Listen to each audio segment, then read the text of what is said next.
राम राम साथियों। अगर मैं आपसे कहूं कि भारत में एक ऐसा मंदिर है जो 6500 साल से विज्ञान को चुनौती दे रहा है और आज तक कोई वैज्ञानिक उसके रहस्य को पूरी तरह समझ नहीं पाए। अगर मैं यह भी कहूं कि वहां एक ऐसा चमत्कार है जिसे देखकर आधुनिक इंजीनियरिंग भी झुक जाती है, और अगर मैं कहूं कि उस मंदिर को 17 बार तोड़ा गया फिर भी वह हर बार पहले से ज्यादा भव्य होकर खड़ा हो गया, तो क्या आप जानना चाहेंगे उस रहस्य को? आज हम बात करने जा रहे हैं सोमनाथ मंदिर की। सोमनाथ सिर्फ मंदिर नहीं, सभ्यता की रीढ़ भी है। सोमनाथ केवल एक धार्मिक स्थल नहीं, यह भारत की सभ्यता की धड़कन है। यह मंदिर उस युग से खड़ा है जब इतिहास नाम की कोई किताब नहीं थी, जब सभ्यताएं जन्म ले रही थी और जब मानव ने पहली बार आकाश को पढ़ना शुरू किया था। सोमनाथ को कहा गया है श्रद्धा का सूरज। ऋग्वेद, स्कंद पुराण, शिव पुराण और महाभारत चारों ग्रंथों में सोमनाथ का उल्लेख मिलता है। पुराण कहते हैं कि चंद्रदेव ने यहाँ स्वयं इस ज्योतिर्लिंग की स्थापना की थी। खगोल शास्त्रियों ने जब इन श्लोकों को आधुनिक गणना से मिलाया तो तिथि निकली लगभग 4500 ईसा पूर्व, यानी आज से 6500 प्लस वर्ष पहले। सोमनाथ मंदिर का सबसे बड़ा रहस्य है फ्लोटिंग शिवलिंग थ्योरी। पुराने ग्रंथों में उल्लेख है कि गर्भगृह में शिवलिंग जमीन को छुए बिना हवा में स्थिर रहता था। कैसे? आंसर है मैग्नेटिक लेविएशन से। मंदिर की छत में शक्तिशाली चुंबक लगाए गए थे जो पृथ्वी के चुंबकीय क्षेत्र के साथ मिलकर शिवलिंग को संतुलन में रखते थे। यह तकनीक आज की मैग्लेव ट्रेन जैसी है, लेकिन यह 6500 साल पहले प्रयोग की गई। सोमनाथ मंदिर का स्थान पृथ्वी के उन विशिष्ट बिंदुओं में से एक है जहां से चंद्रमा की विशेष गणनाएं की जाती थी। सोम इक्वल टू चंद्रमा, नाथ इक्वल टू स्वामी, सोमनाथ इक्वल टू चंद्रमा के स्वामी। यह मंदिर केवल पूजा स्थल नहीं बल्कि एक प्राचीन एस्ट्रोनॉमिकल ऑब्जर्वेटरी था। इतिहास कहता है सोमनाथ पर 17 बार आक्रमण हुआ। महमूद गजनवी सबसे प्रसिद्ध विध्वंसक, लेकिन हर बार भारत की आत्मा ने इस मंदिर को फिर खड़ा किया। क्यों? क्योंकि यह पत्थर नहीं, सभ्यता का स्तंभ है।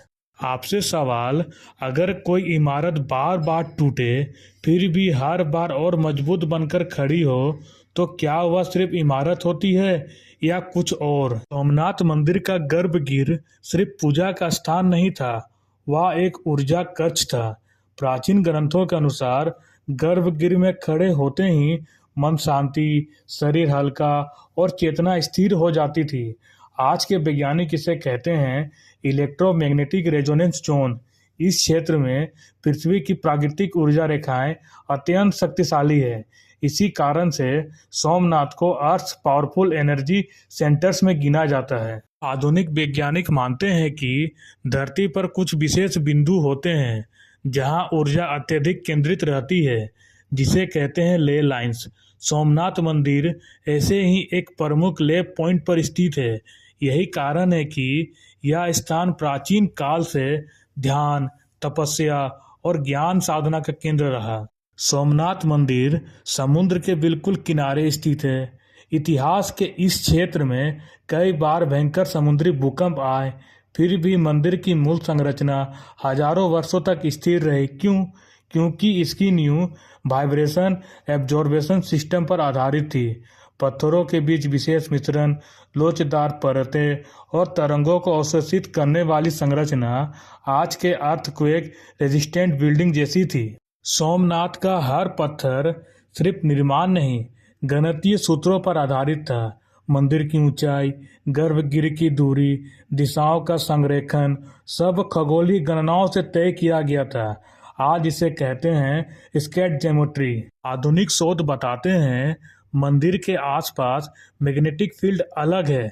यहाँ ध्यान में मस्तिष्क तरंगें बदल जाती है, हृदय गति स्वतः स्थिर हो जाती है, शरीर का स्ट्रेस लेवल कम होता है।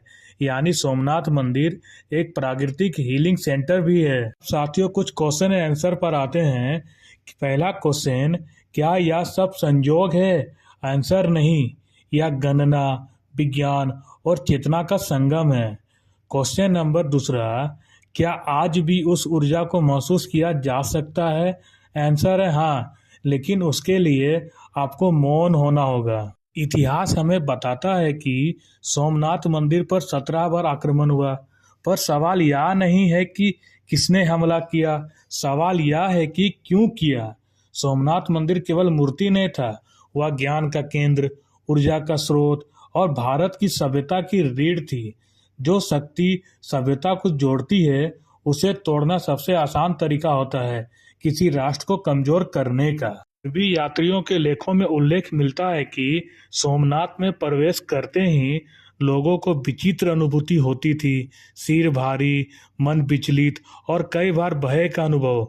आक्रमणकारियों को लगता था यह कोई साधारण स्थान नहीं, यह अलौकिक शक्ति का केंद्र है। इसी डर ने उसे बार बार नष्ट करवाया।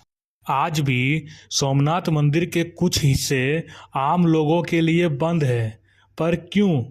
क्योंकि वहाँ अब भी ऐसे पत्थर, ऐसी संरचनाएं और ऐसी ऊर्जा है जिसे आधुनिक विज्ञान पूरी तरह समझ नहीं पाया। शिव पुराण में लिखा है, जब मनुष्य फिर से चेतना को समझेगा, तब सोमनाथ की शक्ति पूरे विश्व को दिशा देगी।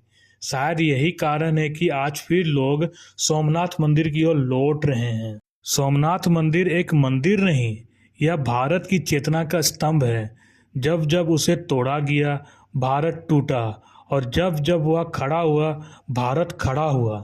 अगर सोमनाथ मंदिर सिर्फ आस्था होता तो 17 बार क्यों तोड़ा जाता? और अगर यह केवल पत्थर होता तो हर बार पहले से अधिक शक्तिशाली क्यों बनकर खड़ा होता?